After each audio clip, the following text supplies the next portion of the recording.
Important जो हमारे topic की क्लास है, यानी कि जिसे हम रिवीजन क्लास कहते हैं, इसमें आज मैं कुछ चीज़ों बात करनी है।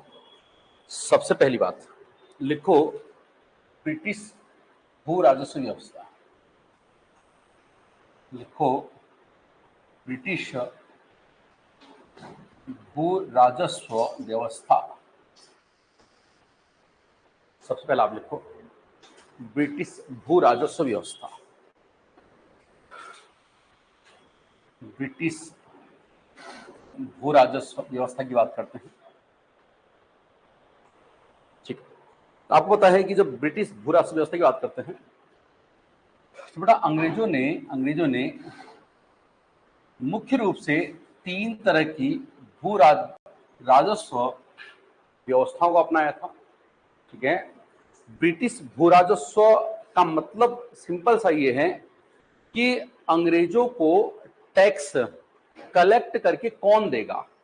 ठीक है, ब्रिटिश भू राजस्व व्यवस्था का मतलब क्या है कि अंग्रेजों को टैक्स कलेक्ट करके कौन देगा, बस इतनी सी बात है। इसके लिए सारा ये तामझाम कर रहे हैं। ठीक है, ब्रिटिश भू राजस्व व्यवस्था का मतलब क्या है कि जो अंग्रेज हैं इन्हें टैक्स, ठीक है, कौन देगा, कलेक्ट करके कौन देगा।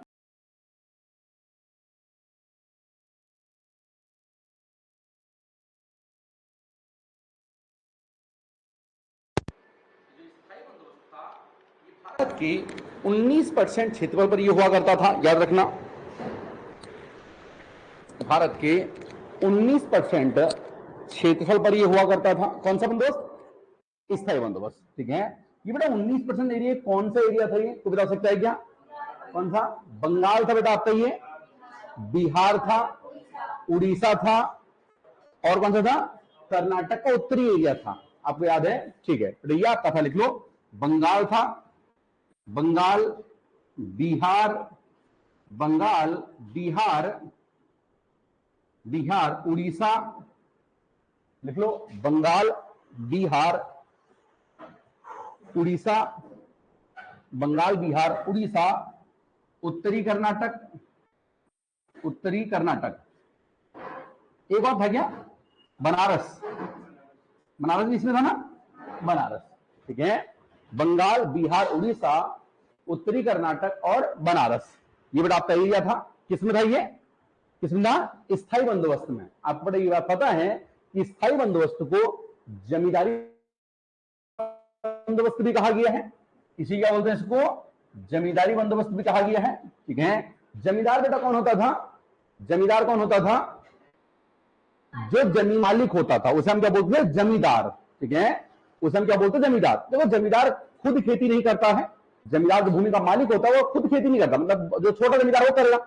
जो बड़ा जमींदार होता है वो अपनी खेती किसी और को देता है करने के लिए, उसे बोलते हैं काश्तकार। उसे क्या बोलते हैं? उसको काश्तकार कहते हैं। जमींदार की जमीन को जो करता है उसे बोलते हैं काश्तकार। बात सबको समझ ठीक है। लेकिन इसमें, इस व्यवस्था के अंदर जो अंग्रेजों को टैक्स देगा वो कौन होगा? जमींदार होगा। भले ही जमीन को कोई नहीं जोत रहा हो, कोई काश्तकार कर रहा हो, लेकिन टैक्स हमेशा कौन देगा? टैक्स कौन देगा? जमींदार देगा। ठीक है, तो इस कंडीशन में इसमें जो भूमि का मालिक है, जो भूमि का मालिक है, मालिक मतलब कौन है? वो जमींदार। ये क्या देगा? अंग्रेजों को टैक्स कलेक्ट करके देगा, अपने काश्तकारों से लेगा और अंग्रेजों को ये टैक्स कलेक्ट करके देगा। इतनी बात सबको समझ आ रही की नहीं आ रही है? ठीक है, मतलब अंग्रेजों को राजस्व देने की जिम्मेदारी किसकी है? इसी जमींदार की है। ठीक है, इसे बेटा हमने क्या बोला? इसे क्या बोला गया? स्थायी बंदोबस्त। ठीक है, थोड़ा बेटा आगे चल के एक आदमी और आया, इसका नाम था, लिखो, थॉमस मुनरो। एक आदमी और आया, उसका नाम था थॉमस मुनरो। बेटा एक आदमी आया, और इसके सामने एक आदमी और था, उसका नाम था कर्नल रीड। एक आदमी कौन था इसके सामने? Colonel Reid. इसके सामने एक आदमी और था, उसका नाम था कर्नल रीड। बेटा याद रखना, अब ये जो रिवीजन क्लास मेरी जो मैं करा रहा हूं आपको, ये बेटा अब आपकी इंक्लाइंड रहेंगी थोड़ा सा, कहां की तरफ? ये पटवारी और बीपीडीओ का जो एग्जाम है ना, उसकी तरफ तो आप थोड़ी ये इंक्लाइंड रहेंगी। इतनी बात सबको समझ रही है? मतलब जिस तरह के क्वेश्चन वहां पूछे जाते हैं, बात सुन रही है, तो उस तरह से बेटा आपकी चलेगी, याद रखना। टॉमस मुनरो और जो कर्नल रीड है, मतलब जो यूके ट्रिपल वाले जो भी एग्जाम कराता है, चाहे आपका पुलिस का हो, ये वो ऐसा वाला एग्जाम, ठीक है एग्जाम, इसने बेटा बंदोबस्त चलाया था। कब चलाया था ये, कब चलाया था इसने, 1820 में इसने चलाया था। और इसने जो बंदोबस्त चलाया था, उस बंदोबस्त को क्या बोला गया था, इसे क्या बोला गया, रैयतवाड़ी। इसे क्या बोला गया, इसको रैयत। रैयत मतलब क्या होता है, किसान, ठीक है। इसे बड़ा बोला गया था, इसे बोला गया था रैयतवाड़ी, रैयतवाड़ी इसे बोला गया। रैयतवाड़ी भूमि बंदोबस्त बेटा आपका ये था, रैयतवाड़ी भूमि बंदोबस्त।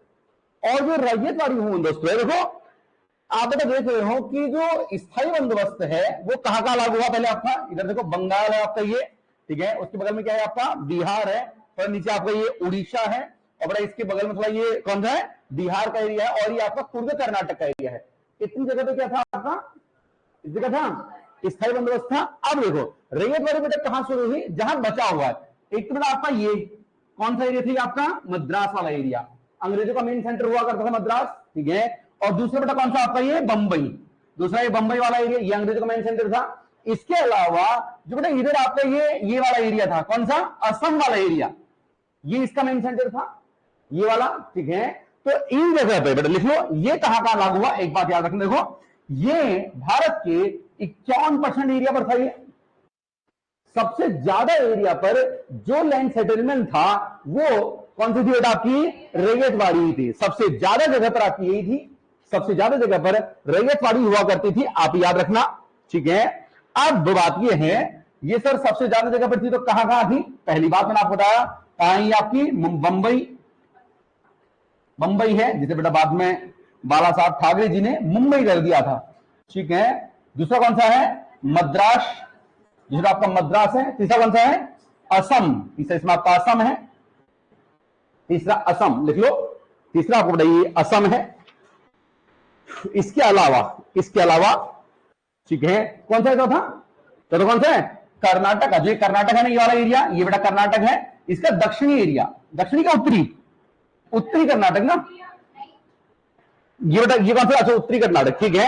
ये बेटा आपका कौन सा हो गया, दक्षिणी कर्नाटक में, ठीक है। उत्तरी में तो क्या लग गया था आपका, ये बेटा आपका हो गया दक्षिणी कर्नाटक, दक्षिणी कर्नाटक यहां हो गया। इतनी बात सबको समझ है, चलिए बेटा दक्षिणी कर्नाटक मतलब बेटा प्रमुख एरिया कौन सा पड़ता है आपका, कुर्ग, बेंगलोर वाला एरिया, बेंगलोर को पहले कुर्ग कहते थे।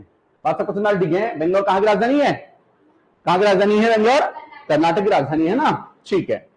अब और इसमें अंग्रेजों को टैक्स लेके कौन देगा, कौन है इसमें, किसान।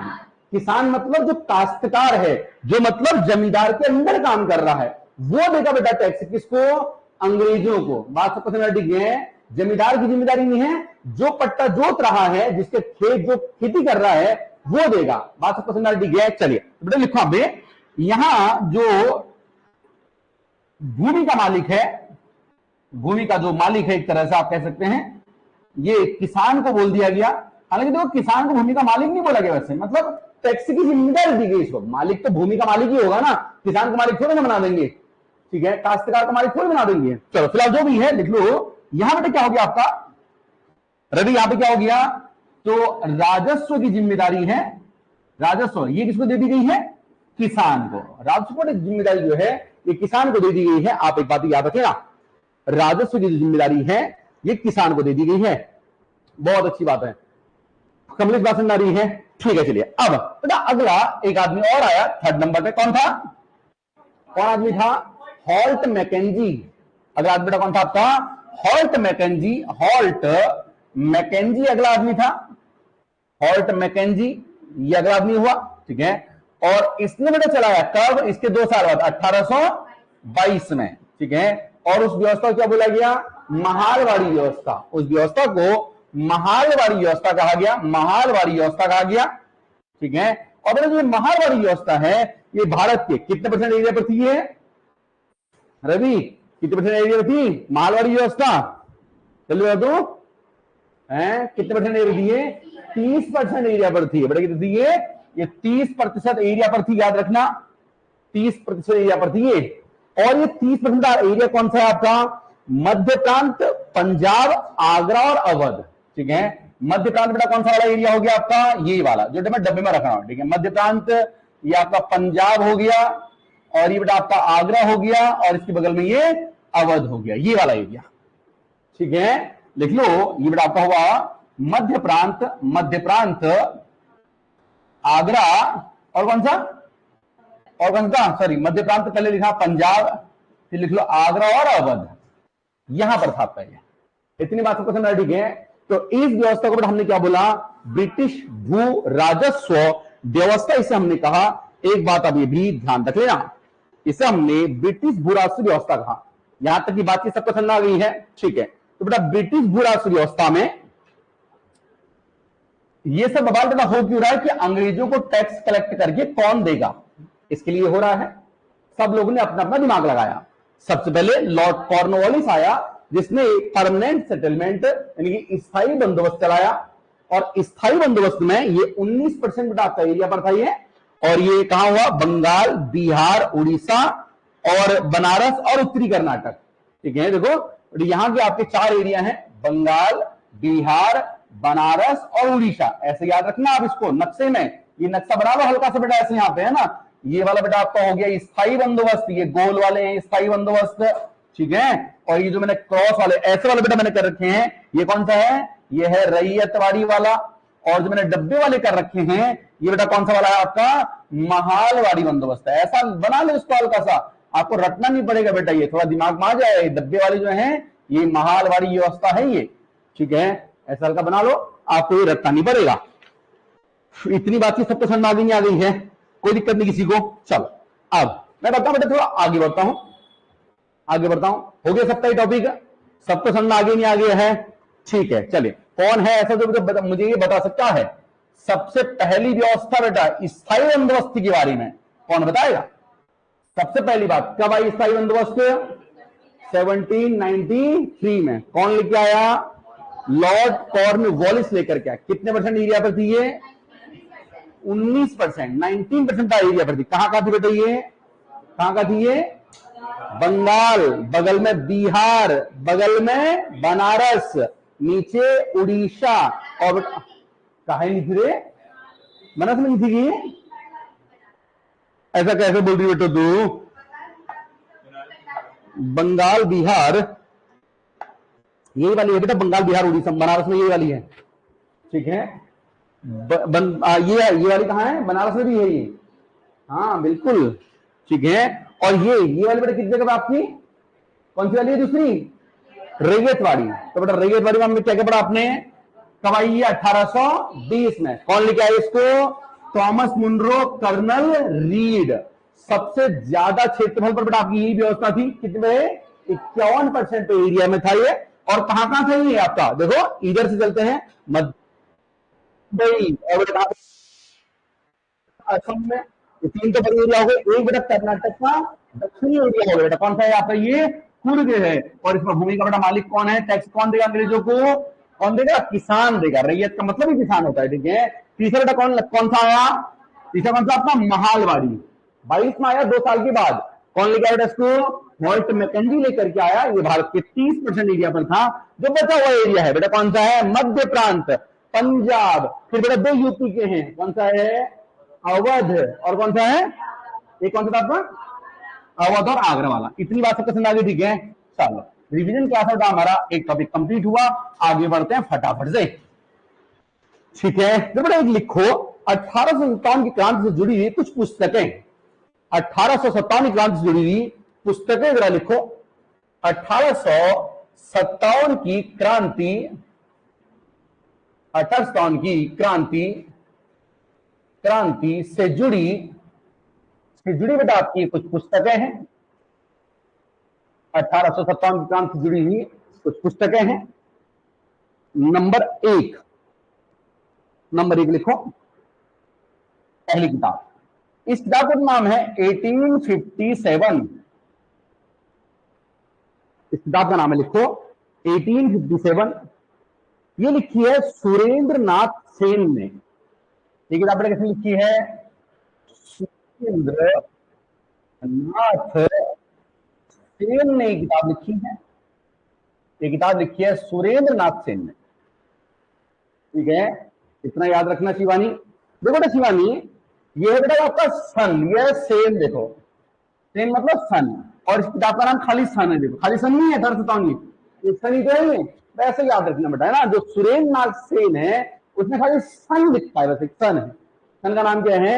1857। ठीक है ना। चलो आ जाओ सेकंड किताब बेटा, सेकंड जो बुक है, दूसरी बुक लिख लो, दूसरी बुक लिखो, द ग्रेट रिबेलियन 1857, ऐसा लिखो। देखो चलो ऐसे लिख लो आप, द ग्रेट, जैसे बेटा हिंदी अंग्रेजी कैसे लिखना आपको, the great rebellion, rebellion, the great rebellion, the great rebellion. ठीक है, किसने बेटा लिखी किताब है? कोई बता सकता है क्या? किसने लिखा है ये? बीडी साहब ने लिखी किताब है। ग्रेट मैंने आपको वही बताया होगा, बताया होगा, ग्रेट मतलब महान। किसे बोलते हैं बेटा महान? हम लोग मुगलों में बेटा एक राजा को महान कहते हैं। किसे बोलते हैं महान? अशोक को। अशोक मुगलों में है, ठीक है, मुगलों में कौन था? ठीक है, चलो बेटा लिखो, हाँ लिखो।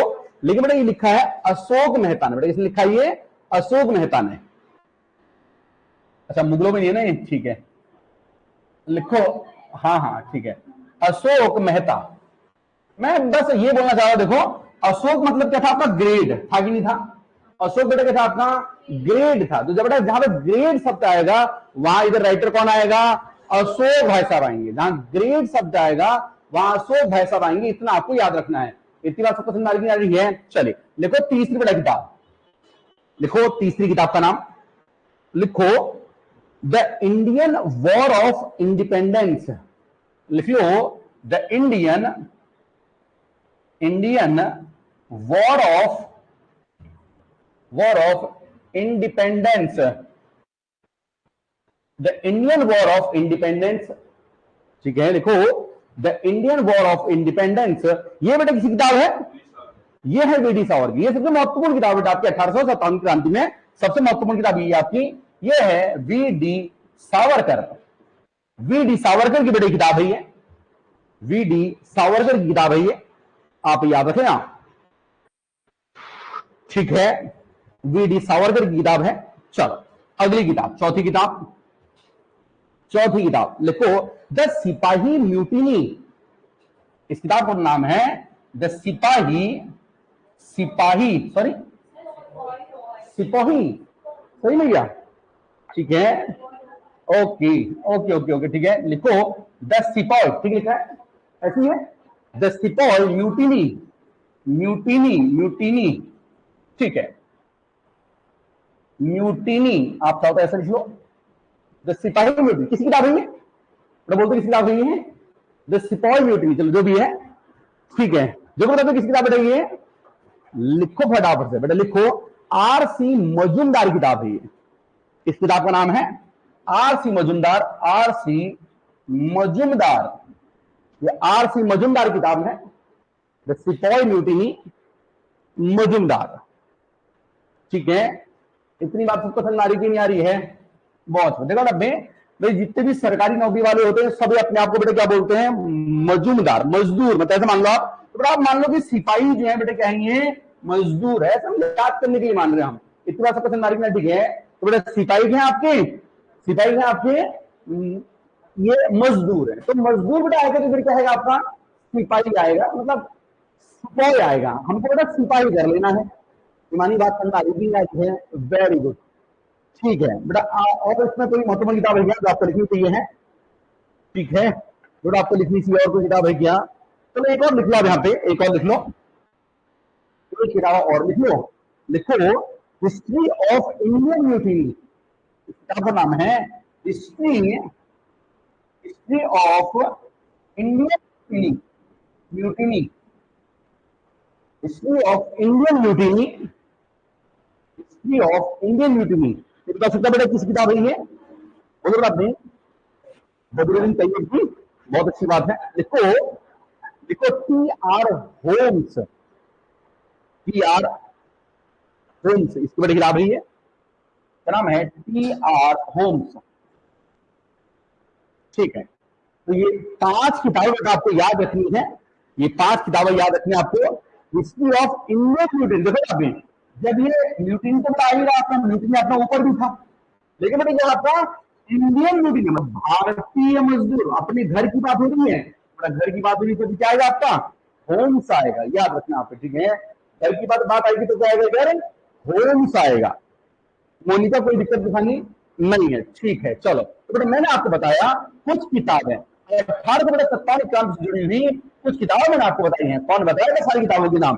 सबसे पहले 1857 1857 इसके लिए सुरेंद्र नाथ सेन की बेटा किताब है, ये सुरेंद्र नाथ सेन की किताब है, द ग्रेट रिवेलियन।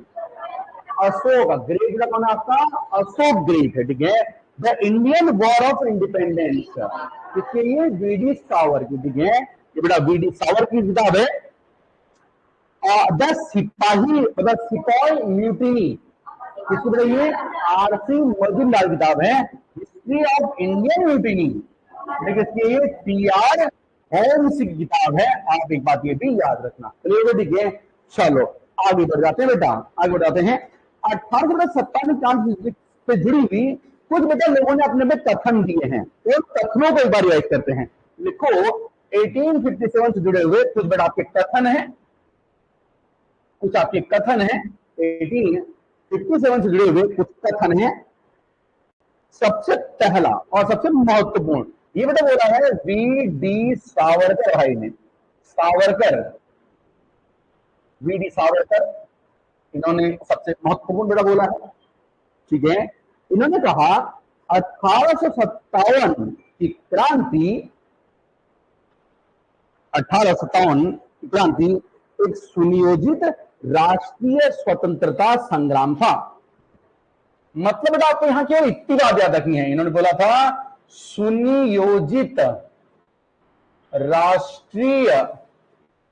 राष्ट्रीय स्वतंत्रता संग्राम, ये याद रखना आपको, ठीक है। सुनियोजित मतलब प्लान करके, सुनियोजित राष्ट्रीय स्वतंत्रता संग्राम, ऐसा बेटा किसने बोला था? ऐसे किसने कहा था? वी डी सावरकर ने ऐसा कहा था, आप ही याद रखना। इतनी बात सबको समझ आ रही, ठीक है। वी डी सावरकर ने आपकी बात बोली थी, ठीक है। दूसरा आपके आदमी है R C Majumdar, R C Majumdar ये एक आदमी है, ठीक है। इसने मैंने कहा था कि जो 1857 क्रांति है, ठीक है, देखो बंदो, पता है इन्होंने कहा था, एक्चुअल में बी डी सावरकर ने बेटा कहा था कि 1857 क्रांति प्रथम सुनियोजित राष्ट्रीय स्वतंत्रता संग्राम था। ऐसा किसने बोला था? इन्होंने। ऐसा भी लिखा होता है और कहीं पे ये भी लिखा होता है, इन्होंने कहा था कि प्रथम सुनियोजित राष्ट्रीय स्वतंत्रता संग्राम, ठीक है। तो मतलब आप यहाँ पे प्रथम ऐसा कर सकते हो, फर्स्ट, इन्होंने ऐसा कहा था, मैंने मान लिया, ठीक है। तो मजूमदार ने तो उल्टा कर दी, इन्होंने कहा था 1857 क्रांति न तो ये प्रथम थी, न तो ये राष्ट्रीय थी, और न ही एक स्वतंत्रता संग्राम था, और न ही ये एक स्वतंत्रता संग्राम था। न तो उन्होंने कहा ये प्रथम था, न राष्ट्रीय था, न ही ये एक स्वतंत्रता संग्राम था। ऐसे किसने बोला? ऐसे किसने बोला है? आर सी मजूमदार ने बात बोली। उन्होंने कहा न तो ये प्रथम था, न राष्ट्रीय था, न ही ये एक स्वतंत्रता संग्राम था, इन्होंने ऐसा बोला, याद रखना।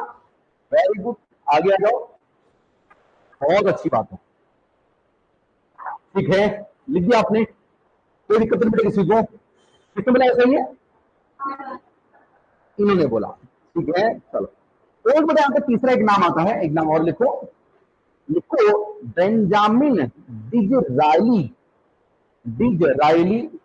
इसका नाम है बेंजामिन डिजरायली, इनका नाम है बेंजामिन डिजरायली।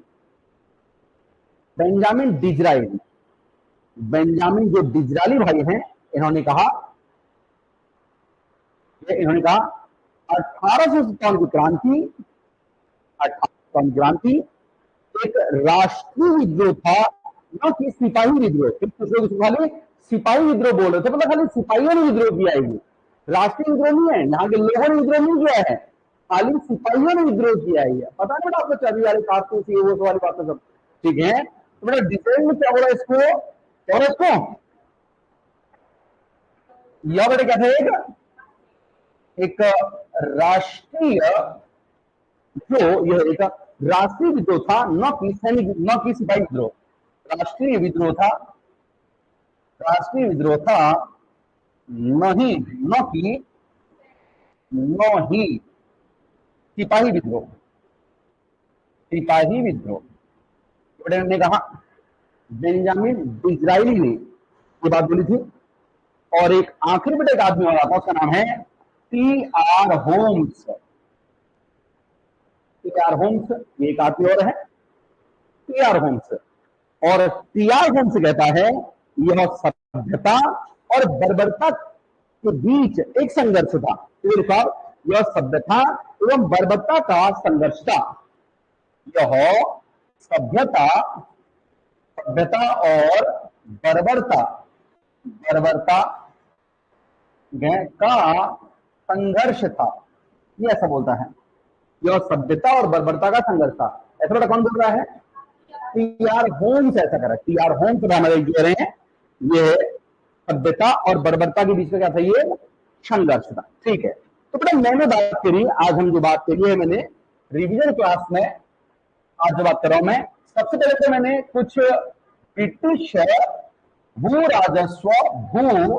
राजस्व बेटा व्यवस्था को मैंने समझा, टैक्स सिस्टम को मैंने समझा, जहां पर मैंने आपको बताया था कि तीन थे। पहला कौन सा था, स्थायी बंदोबस्त, दूसरा रैयतवाड़ी, तीसरा महालवाड़ी। स्थायी बंदोबस्त कब आया था, 73 में, 93 के अंदर, 1793 में आया था। तो बेटा आपका रैयतवाड़ी कब आया, 20 में, और महालवाड़ी कब आया था, 22 में आया था। सबसे बेटा ज्यादा सीटों कौन फैला हुआ था, रैयतवाड़ी। और बेटा रैयतवाड़ी कहाँ कहाँ थी, सबसे नीचे बेटा कहाँ, पहले मद्रास, उसके ऊपर बंबई, फिर टॉप में असम, और दिखा था आपका, फिर आपका कर्नाटक का दक्षिण एरिया है ना। तो बेटा ऐसे चल लोगे तो ऐसे चल लेना आपकी इच्छा के ऊपर, ठीक है। चलो कोई बात नहीं है। अब बेटा हमने बात करी, फिर बेटा मैंने बात करी 1857 की कुछ किताबें, तो बेटा मैंने बुक्स की बात करी 1857 की, ठीक है। 5 बुक मैंने आपको दिखाई दी यहाँ पे। सबसे पहली किताब बेटा सुरेंद्र नाथ सेन किताब का नाम क्या था, 1857, ठीक है। दूसरा the great rebellion, Ashok Mehta का बेटा था। और फिर एक मजुमदार की थी, कौन सी, सिपाही म्यूटिनी वाली, ये था सिपाही म्यूटिनी जो भी था आपका। और फिर किसकी थी, फिर बीडी सावरकर की, जब आपका प्रथम सुनियोजित राष्ट्रीय स्वतंत्रता संग्राम, किसका बेटा किताब, Indian war of independence, Indian war of independence, ये बेटा किसका है आपका, बीडी सावरकर का। और एक और आदमी इसका होम्स का, इतना आपको बेटा बात पता है। फिर बेटा आ गए थे कथनों में, कथनों में आपने देखा, कथनों में आपने देखा, तो बुक में कौन कौन सी बुक है, कौन कौन सी बुक है, सबसे पहले बेटा आपका 1857, दूसरा कौन सा था, दूसरा आपका द ग्रेट रिबेलियन, और तीसरा कौन सा था, the Indian war of independence, चौथा कौन था, हाँ सिपाही बेटा आपका सिपाही म्यूटिनी, और कौन सा था, ये बेटा आपका इंडियन म्यूटिनी, ये बेटा मैंने आपको बताया था, ठीक है। फिर बेटा हम कुछ कथनों पे आए थे। कथनों पे पहला बेटा कथन किसका है, सावरकर भाई का, और बेटा दूसरा कथन किसका है, मजुमदार का बेटा तीसरा कथन किसका है, ये आपका डिज़रायली का है, और बेटा चौथा कथन किसका है, ये होम्स का है, ठीक है। सावरकर भाई ने क्या बोला, सुनियोजित राष्ट्रीय स्वतंत्रता संग्राम। मजुमदार ने कहा न तो पहला, न तो राष्ट्रीय, न ही स्वतंत्रता संग्राम, ठीक है। मजदूर तो मेरा ऐसी बात करेगा कि नहीं, ऐसा मान ले रहे हैं, ऐसा मान रहे हैं, ठीक है। डिज़रायली ने मेरे क्या बोला, डिज़रायली ने ये राष्ट्रीय विद्रोह था, न कि सिपाही विद्रोह, ठीक है। ये बेटा आपका है डिज़रायली, इसने ऐसा कह दिया। और होम्स भैया, होम्स घर में बेटा, घर में सभ्यता और बर्बरता के बीच में भी संघर्ष बेटा अपने घर में भी चलता है, तो हमें ऐसे रिलेट करना है बेटा, घर में क्या चलता है, सभ्यता और बर्बरता है कि नहीं है, भी है। बच्चे बेटा बड़े होते हैं, माँ बाप सभ्य बनाते हैं। तो ये होम सी की बात होती है, ये बात आपके सामने आती है। ठीक है, चलो आगे बताओ। लिखो बेटा आप कुछ और इंपॉर्टेंट बात लिखो। लिखो आदिवासी विद्रोह, प्रमुख लिखो आदिवासी विद्रोह। प्रमुख आदिवासी विद्रोह की बात करते हैं। आदिवासी विद्रोह, प्रमुख आदिवासी विद्रोह की थोड़ी बात कर लेते हैं अब। प्रमुख आदिवासी विद्रोह, ठीक है। सबसे पहला महत्वपूर्ण है सन्यासी विद्रोह। सन्यासी विद्रोह, सन्यासी विद्रोह बिल्कुल सही है। कब से बेटा कब चला के बता सकता है क्या? कब से कब चला सन्यासी विद्रोह? ये 70 से 1700 बेटा, ये 70 से चला था, ये 1820 तक। कब तक चला था ये? 1820 तक ये चला, याद रखना। हाँ मतलब ये 1820 तक चला। ये कहां चला था ये बंगाल में चला था बेटा। ये आपको बताया बंगाल बिहार में चला था। ये चला बंगाल एंड बिहार, बंगाल और बिहार में ये चला था। ठीक है, क्यों हुआ था विद्रोह? ये क्यों हुआ था बेटा ये सन्यासी विद्रोह? क्योंकि बेटा जो अपने तीर्थ यात्राएं थी उन पर बेटा क्या लगा दिया गया था? टैक्स लगा दिया गया। लिख लो, हिंदू मुस्लिम तीर्थ स्थानों की जो यात्राएं हैं, ऐसा लिखो, देखो हिंदू मुस्लिम तीर्थ, ठीक है, यात्राओं पर, हिंदू मुस्लिम लिखो तीर्थ यात्राओं पर क्या लगाया इन्होंने? और इन्होंने टैक्स लगाया। इसके बारे में विरोध में भाई।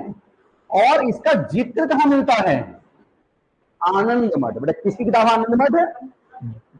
बंकिम चंद्र चटर्जी की।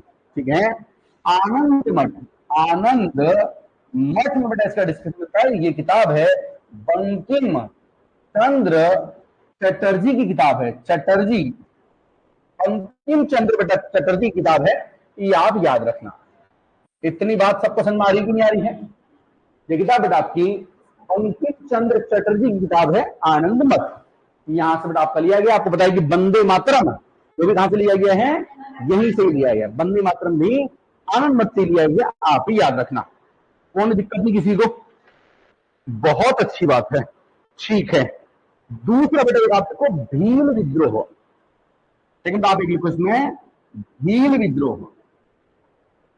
भील विद्रोह, भील जो आपका विद्रोह है ये 1818 से शुरू हुआ था 1848 तक। 1818 से शुरू हुआ था ये 1848 तक। भील विद्रोह कहां से बेटा शुरू हुआ था? ये 1818 शुरू हुआ था, 1848 तक आपका भील विद्रोह है। कहां हुआ था भील विद्रोह?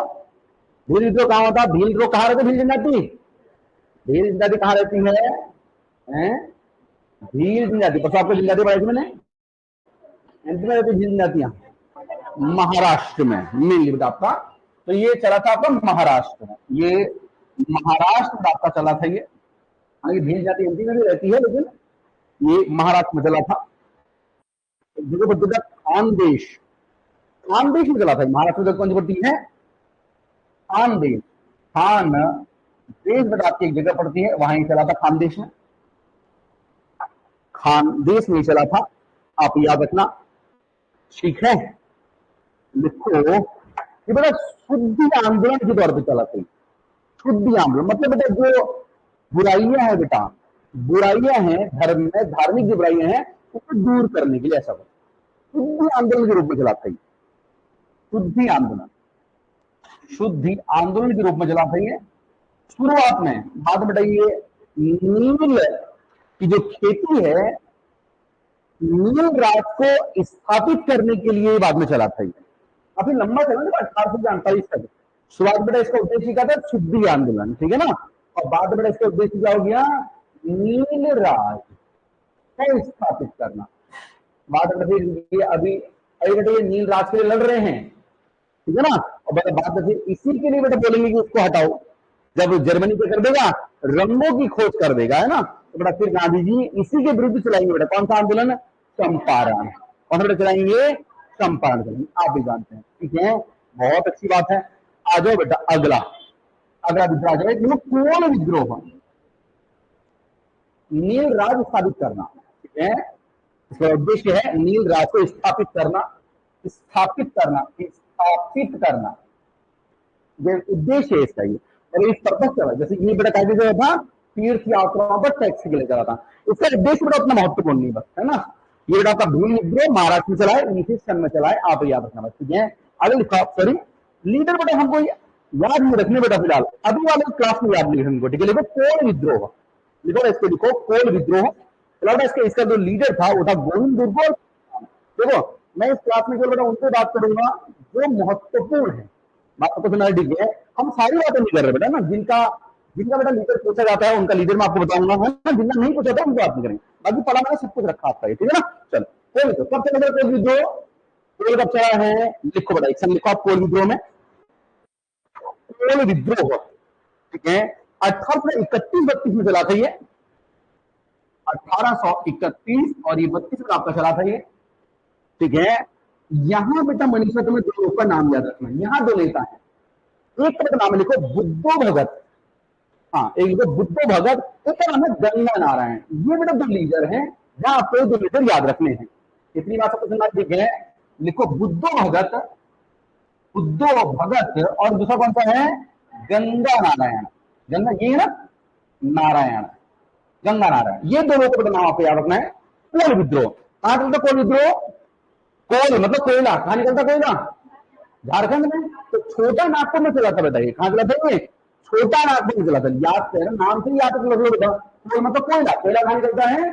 झारखंड में, मतलब छोटा नागपुर, ये छोटा नागपुर में चला था, ये छोटा नागपुर में, छोटा बेटा लिख लो, छोटा नागपुर में चला था, एक बात अभी याद रखना, ठीक है।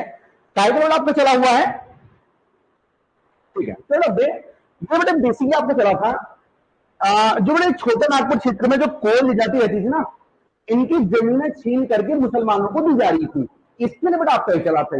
बात सबको सुनना दिख गए, लिख लो चाहो आप, लिखो लिखो लिखो, यहां रहने वाली जनजातियां बेटा और भी थी, कोल थी इसमें, जारवा थी इसमें, भोज जाति थी इसमें, कोई जाति थी, तो बेटा देखो ऐसा आप सीधे लिखो, यहां की जो जनजातियां हैं इनकी जमीन बेटा दी जा रही है, किसको दी जा रही है? मुसलमानों को, मुसलमानों को बेटा दी जा रही है, इसलिए आंदोलन हुआ, उसका नाम था कोल विद्रोह। बात सबको समझ आ रही नहीं आ रही है? ठीक है, चलो आखिरी बेटा एक और विद्रोह जो आपको याद रखना है, आदिवासी विद्रोह में आपको 4 विद्रोह याद रखने नहीं लिया आपको, ठीक है ना। जब बेटा मैं पूरा टॉपिक पढ़ाता हूं तब मैं आपको यहाँ पे 10-12 विद्रोह बढ़ाता हूं, ठीक है, ठीक है। अभी बेटा आपको 4 विद्रोह आते हैं। चौथा विद्रोह जो है पूरा आपको याद रखना है, मुंडा विद्रोह। कौन सा विद्रोह है? मुंडा विद्रोह। मुंडा विद्रोह बेटा आपको याद रखना, मुंडा विद्रोह ये सबसे महत्वपूर्ण विद्रोह है, याद रखना मुंडा विद्रोह, ठीक है। मुंडा विद्रोह को एक नाम और देते हैं, इसे लिखो उल्गुलॉन का विद्रोह भी कहा जाता है। क्या बोलते हैं इसको? उल्गुलॉन, ये बोलते हैं ना, उल्गुलॉन का विद्रोह कहा जाता है इसे, ऐसे लिखा जगह होगी बेटा ये ना, वहां उल्गुलॉन, उल्गुलॉन का विद्रोह भी इसे कहा जाता है, और इसी को ही महान हलचल भी कहा जाता है। क्या बोलते हैं बेटा इसको? महान हलचल, बेटा इसी को बोलते हैं महान हलचल, इसे कहा जाता है महान हलचल, इसे बेटा हम लोग महान हलचल कहते हैं। इसे हम लोग क्या बोलते हैं हर्षित? महान हलचल, वेरी गुड, इसे हम लोग महान हलचल कहते हैं। हर्षित कब हुआ था विद्रोह मुंडा वाला? मुंडा विद्रोह हर्षित कब हुआ था? 1899 से लिखो 1900, 1899, 1899, तो बेटा 19 तक नहीं हुआ था, ठीक है। और मनीषा यहां बेटा नेता का नाम याद रखना है, कौन था? बिरसा मुंडा, ठीक है, बिरसा मुंडा लिख लो बेटा, बिरसा मुंडा बहुत अच्छे नेता थे बेटा, बताते हैं इनको बिरसा मुंडा, यहाँ के लोग भगवान की तरफ पूछते हैं बेटा इनको, बिरसा मुंडा, उन्हीं के बेटा नाम पे ही है मुंडा विद्रोह, बिरसा मुंडा, ठीक है। चलिए ये बेटा विद्रोह क्यों हो रहा था जरा याद रखना, यहां बेटा एक लिखो आप, एक तो बेटा जमीन हुआ करती थी, यहां बेटा क्या एक तरह की जमीन बेटा हुआ करती थी, जिसे बेटा बोलते थे, लिखो लिखो खूट कट्टी। खूट कट्टी, खूट कट्टी, कभी बेटा आपने शब्द भी बोल सकता है खूट कट्टी। खूट कट्टी बेटा क्या है, खूट कट्टी क्या है, लिख लो, ठीक है। एक तरह की बेटा सामूहिक खेती है, एक तरह क्या है, सामूहिक खेती है, मतलब लोग मिलकर के खेती करते हैं, उसे बोलते हैं खूट कट्टी, ठीक है। तो खूट कट्टी वाली बेटा आपकी जो जमीन थी, इसको बेटा परिवर्तित कर रहे हैं, कन्वर्ट कर रहे हैं, इसे परिवर्तित कर रहे हैं, परिवर्तित, इसे बेटा परिवर्तित किया जा रहा है व्यक्तिगत भू स्वामित्व वाली जमीन में, मतलब ठीक है, इसको व्यक्तिगत, व्यक्तिगत या आप कह सकते हैं जमींदारी, जमींदारी जो भू प्रथा थी उस तरफ से कन्वर्ट किया रहा है, ठीक है। परिवर्तित हो रही है व्यक्तिगत, व्यक्तिगत भू स्वामित्व में, मतलब आप ये समझ लो, जो बेटा ये सब लोग मिल करके बेटा जो खेती करते थे ना, तो सरकार इनसे बोल रही है कि मिल की खेती नहीं करना है, इसमें भी जमींदारी जो भू व्यवस्था है वो लागू होगी, जमींदार जो होगा वो जमीन का मालिक होगा, इस तरह वाला काम हो रहा है यहाँ पे भी। हमारी बात सुन रही है, तो इसी के लिए आवाज किसने उठाई है, बिरसा मुंडा भैया ने, इन्होंने कहा नहीं भैया, हमारी जो पारंपरिक खेती है, हमारा जो कल्चर है, ये कल्चर है, वहां पे पारंपरिक खेती है ये, उन्होंने कहा था हम इस बात को नहीं मानेंगे अंग्रेजों की, हम यही करेंगे बेटा, क्या करेंगे हम, फूट कश्ती करेंगे, क्या करेंगे हम, फूट कश्ती, बेटा क्या एक तरह की सामूहिक खेती है, ठीक है। इस विद्रोह को हमने क्या बोला, इसे हमने क्या बोला बेटा, मुंडा विद्रोह, नाम क्या इसका, एक और नाम क्या इसका, उलगुलॉन, लेकिन बेटा इसको मुंडा विद्रोह के नाम से ज्यादा ये फेमस है, ठीक है। आदिवासी विद्रोह में बेटा कितने विद्रोह आते हैं आपके मूल रूप से, आदिवासी विद्रोह मैंने देखिए, आदिवासी विद्रोह बेटा पहला कौन सा है, सन्यासी, पहला बेटा आपका है सन्यासी विद्रोह, कब से कब तक चला है, 1770 से बेटा चला ये 1820 तक, मतलब कितना साल चला ये, 42 साल, 42 20 50 साल, 50 साल चला रहे जो, सही में क्या, बहुत लंबा चला रहे आपका विद्रोह तो फिर ये है, बिल्कुल सही बेटा आपका ये, चलो ठीक है ना, बेटा आपका चला यहाँ पे, और सन्यासी चला कहाँ है, बंगाल बिहार, बंगाल बिहार में चला ये, कितने साल चले, 50 साल, चला कब से है, 70 से, कहां तक, 20 तक। अगर आपको बेटा शुरू का पता होगा तब भी आप कर सकते हो, लास्ट का पता होगा तब भी कर सकते हो आप, ठीक है। 50 है, तीर्थ यात्राओं पर टैक्स के लिए बेटा लगा था ये, आनंद मठ में इसका डिस्कशन आपको मिल जाता है, विद्रोह सन्यासी। दूसरा बेटा कौन सा आता है आपका, भील विद्रोह, सर क्या है भील विद्रोह, भील विद्रोह क्या है, भील विद्रोह कब चला था, 1818 से चला था ये, 18 कब तक, 48 तक, तो कितने साल चला था, 18 28 38 39 30 साल, 30 साल बेटा आपका विद्रोह चला है, कौन सा चला, भील बेटा कितना चला आपका, 30, मतलब कहां से कहां तक, 1818 से लेकर के 48 तक, 1818 याद रखना भील, ठीक है, और वहां 30 साल इसमें जोड़ देना आसानी है। महाराष्ट्र आपका चलाइए, ये बेटा शुद्ध आंदोलन के रूप में था, इसका खास ये ऑब्जेक्ट जो उतना इंपॉर्टेंट नहीं है, भील।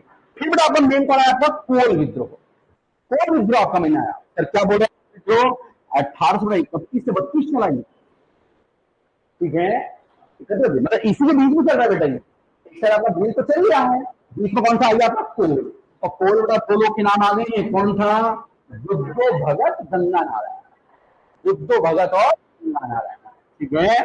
कोल विद्रोह में चला बेटा कहां, ये कोल नहीं चला, मतलब छोटा नागपुर में ही चला था, और बेटा कहे के लिए चल रहा है, जो यहाँ की जनजातियों की जो जमीन है, ठीक है ना, यहाँ बेटा अरऊ जनजाति थी, हो जनजाति थी, मैं आपको पढ़ाया होगा, बहुत तो बात नहीं है, इनके जमीन किसको दे रहे हैं, मुसलमानों को बेटा इनकी जमीन दी जा रही है, इसके लिए विद्रोह कौन सा हुआ आपका, कोल विद्रोह हुआ, बहुत अच्छी बात है, ठीक है।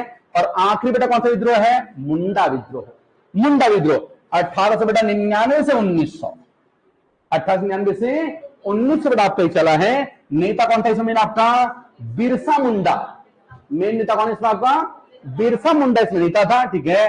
हर्षित, इसका उद्देश्य बेटा क्या था, मुंडा विद्रोह का, मतलब क्या था इसका उद्देश्य, सामूहिक खेती को बेटा क्या करना, रोकना, मतलब बेटा जो अंग्रेज क्या करते हैं, खूट कट्टी कर रहे हैं, हर चीज क्या कर रहे हैं बेटा, बता दो, खूट कट्टी कर रहे हैं, उसे क्या करना, उसे क्या करना, उसे करना परिवर्तित जो कर रहे हैं उसे रोकना कि भैया ऐसा नहीं होगा। ठीक है, इस विद्रोह को हमने क्या बोला, इसे हमने क्या बोला, मुंडा विद्रोह। इसे हमने क्या बोला, इसको हमने मुंडा विद्रोह। इतनी बात सबको समझ ठीक है। चलिए हर्षित, बड़े जरा सा ब्रिटिश जो भू राजस्व व्यवस्था है इसमें 3 व्यवस्थाएं क्या क्या थी जरा दो, पहली कौन सी थी, कोई बोलेगा, हर्षित बोलेगा, बोल दो। हाँ, स्थायी बंदोबस्त कब स्टार्ट हुआ था ये, तेरा नाम हर्षित है क्या, दूसरा, ऐसे बहुत देर से नींद आ रही ना, हैं तो बहुत नींद आ रही बेटा, ज्यादा नींद आ रही थी, रात कहां गया था, हैं रात कहां, अपने घर पर रात में, अपने घर में था रात में, किसी घर में था रात में तू, भैया आया था ऐसा बोलना फिर, ठीक है। तो बता दो बता, ऊपर से 3, हाँ रैयतवाड़ी स्थायी हुआ था। रैयतवाड़ी कब चला था, सन क्या था रैयतवाड़ी का, और पहला वाला स्थायी बंदोबस्त 93 में चला था, और लास्ट वाला 22 में था। कितने % भाग पे था, कहां का था बता दो, रैयतवाड़ी, हाँ कहां था ये, कहां, बंगाल में था रैयतवाड़ी, हाँ मद्रास में था, बगल में कहा था, मद्रास में था, दक्षिणी कर्नाटक, और कहा उधर बंबई, और उधर कहा असम में। बात सबको समझ आ रही है, बहुत अच्छी बात है। ठीक है, चलिए आदि बड़े किताबों के नाम बता दो। 1857 किताब किसने लिखी थी, सेन ने लिखी थी, सुरेंद्र नाथ सेन। ठीक है, द ग्रेट रिवेलियन क्या भैया, अशोक मेहता की किताब, Kamlesh the war of Indian, क्या इंडियन इंडिपेंडेंस, बता दो किसकी किताब थी, वीडी सावर की किताब थी। ठीक है, आपका सिपाही म्यूटिनी जो बता दो किसकी थी है, मजुमदार की। ठीक है, और इंडियन म्यूटिनी किसकी है, होम सिक्योरिटी किताब थी ये। बात सबको समझ आ रही, ठीक है। चलिए सावरकर ने क्या बोला था, सावरकर ने, बेटा बता दो आपका नाम क्या है, बैठ के बता बेटा, क्या नाम आपका, सुचित्रा, सुचित्रा बेटा, सावरकर ने क्या बोला था, प्रथम बेटा क्या था, सुनियोजित राष्ट्रीय स्वतंत्रता संग्राम। बेटा मजुमदार ने इसका उल्टा बोल दिया, ना तो प्रथम है, ना तो राष्ट्रीय है, ना तो ये एक स्वतंत्रता संग्राम है। ठीक है, डिसरेली भाई ने क्या बोला, डिसरेली भाई ने क्या बोलते इसको, ये एक राष्ट्रीय विद्रोह है, ना कि सिपाही विद्रोह, ऐसा बोला डिसरेली ने। ठीक है, डिसरेली बोला पे। और होम्स ने क्या बोला, होम्स ने ये बर्बरता और सभ्यता के बीच का बेटा क्या था, एक संघर्ष था, इसने ऐसा बोला। ठीक है, प्रमुख आदिवासी विद्रोह में हर्षित ये 4 विद्रोह के पहले संसद बता फटाफट से, सन्यासी कब चला, 70 से लेकर के 82 तक है, 20 तक, 20 तक, 1770 से लेकर 1820 तक, 50 साल। भील 1818 से लेकर के 48 तक चला था। ठीक है, कोल 99 से लेकर है 31 से लेकर के 32, और ये था 99 से लेकर के 1900। बात सबको समझ आ रही, ठीक है, बहुत बात ठीक है। यहां बेटा मैंने आपको एक नाम यहां बताया था बिरसा मुंडा का, और 2 नाम मैंने यहां बताया कोल में, बुद्ध भगत और गंगा नारायण। सब याद नहीं करना होता है बेटा, कुछ चीजें कंफर्म याद करनी होती हैं, बाकी अच्छे से पढ़ना होता है। मोनिका बात समझ आ रही कि नहीं आ रही है, वेरी गुड। चलो आगे बढ़ते हैं बेटा, अब हम आगे बढ़ जाते हैं, कुछ और बातें करते हैं, कुछ हम और बातें करते हैं। जरा सा बेटा आप एक बात और लिखो, ठीक है, कोई दिक्कत नहीं किसी को। ठीक है, तो लिखो किसान आंदोलन, जरा लिखो आप किसान आंदोलन। किसान आंदोलन ये आदिवासी आंदोलन है, अब लिखो किसान आंदोलन, किसान बेटा आंदोलन। किसान आंदोलन में आपको पता मैं केवल 2 ही लिखाऊंगा महत्वपूर्ण वालों में, 2 लिखाऊंगा। हर चीज पहला कौन सा लिखाने वाला हूं, क्या तुम्हें आइडिया है इस बात का, जो कि बता दो मैं पहला कौन सा लिखाऊंगा इसमें, जो बता दो पहला कौन सा लिखाऊंगा इसमें। किसान आंदोलनों में सबसे मेन आंदोलन कौन सा है? कौन सा है? जो बता दो कौन सा है, नहीं पता, कोई बता सकता है क्या बेटा, बोल दो। नील विद्रोह, ठीक है, और कोई बता सकता है क्या, मोनिका? सबसे महत्वपूर्ण किसानों में सबसे महत्वपूर्ण कौन सा, चंपारण। अच्छा चलो बता दो केरल में हुआ था, बताओ केरल में हुआ था, केरल में बेटा बता दो कौन सा, मोपला। कौन सा बेटा, मोपला। देखो नील भी इंपॉर्टेंट है, लेकिन बेटा वो सबको आता है, इस बात को मुझे थोड़ा ध्यान में रखना है ना, मैं इस बात को ध्यान रखूंगा। बेटा देखो अब जैसे कतार में मंदिर आता है बार बार, तो ये थोड़ा मैं यहाँ बताऊंगा इंपॉर्टेंट है भाई, ये तो पता ही होता है ना यार, जो बेसिक तैयारी कर रहा होगा उसको ये पता ही थी भाई, नील विद्रोह चाहिए इसके लिए हुआ था, चंपा गांधी जी, वो तो पता रहता। ठीक है, बट यहाँ मैं आपको बताऊंगा आपको मोपला, मैं आपको बताऊंगा यहाँ पे मोपला। ठीक है, मोपला लिख लो। कब हुआ था मोपला विद्रोह? 1921 में। बहुत अच्छी बात है, ये बेटा आपका 1921 में आपका मोपला हुआ था। कहां हुआ था ये मोपला? केरल में। बेटा कहां? मालाबार। केरल का जो मालाबार तट है बेटा, ये वहां हुआ था, केरल में हुआ था ये, केरल में ये हुआ था, मालाबार में। मालाबार में आपका ये हुआ था, केरल के मालाबार में ये हुआ था, आप याद रखना, बहुत अच्छी बात है। केरल का बेटा कहां हुआ ये? मालाबार में हुआ। यहां तक की बात सबको समझ में आ गई है, कोई दिक्कत नहीं किसी को? बहुत अच्छी बात है, ठीक है। एक बेटा इसमें लिख लो, ठीक है, ये सब खेती के लिए हो रहा है बेटा, क्या के लिए हो रहा है ये?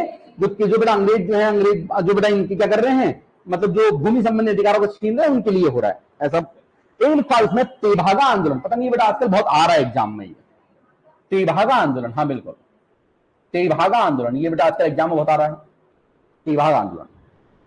ठीक है, ये बेटा आपका 1946 में चला था बंगाल में, 1946 में चला था तेभागा आंदोलन।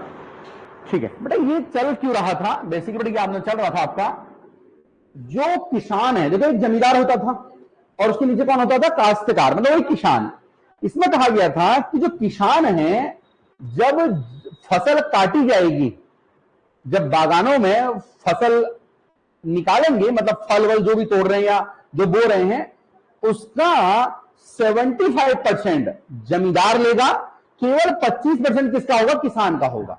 ठीक है, तो इसके विरोध में ये चला कि भैया हम खेती कर रहे, सब कुछ हम कर रहे हैं, और तुम्हारा 75%, भाई कम से कम आधा तो होना चाहिए है, बात समझना रही है। तो बेटा इसके लिए चला था बेटा, क्या के लिए? क्या के लिए? जो बेटा आपका बंटवारा है ना, बंटवारा, किसका बंटवारा? फसल का, जमीन का नहीं, फसल का बंटवारा, जमीन तो उसी की रहेगी। ठीक है, जो बेटा आपका ये बंटवारा था, लिख लो, ये बंटवारा लिख लो, ठीक है, 75%, ठीक है, किसको मिलता था ये? जमींदार को मिलता था। 25% बेटा किसको मिलता था? किसान को मिलता था। और इसी के लिए विरोध में तेभागा आंदोलन आपका चल रहा था। यहां तक की बातचीत, क्या आप सभी को बात समझ में आ गई है? कोई दिक्कत तो नहीं किसी को यहां पे? ठीक है, अगर बेटा आपको यहां तक की बात समझ में आ गई है तो भाई ये बहुत अच्छी बात हो गई है। अब हम थोड़ा आगे बात करते हैं। बेटा एक हेडिंग लिखो, लिखो बौद्ध संगति। एक हेडिंग बेटा आप लिखो, बौद्ध संगति। बौद्ध संगति, संगति बोलते हैं, संगीति। ओके, मैंने बेटा किसान में, किसान आंदोलन बेटा मैंने क्या लिखा? मैंने कौन सा बेटा? मैंने आपको एक मोपला बनाया, और बेटा एक कौन सा बड़ा हमने? तेभागा। मोपला बेटा कब चला? 1921 में। कहां चला ये? केरल में आपका चला ये। ठीक है, तेभागा 1946 में बेटा कहां चला ये? बंगाल में चला था ये। ठीक है, 46 में आपको बंगाल में। चलो आगे आ जाओ बेटा। अब जरा लिखो, आप लिखो बौद्ध संगीति। संगीति ऐसा लिख लो, बौद्ध संगीति। छोटी लिखते बड़ी लिखते? इसमें बड़ी नहीं है बेटा, छोटी है बेटा। संगीति, संगीतिया, बौद्ध संगीतियां। ठीक है ना? ठीक, बौद्ध संगीतियां। कितनी बौद्ध संगीतियां हुई हैं? 4 हुई हैं, ये आपको बेटा पता है।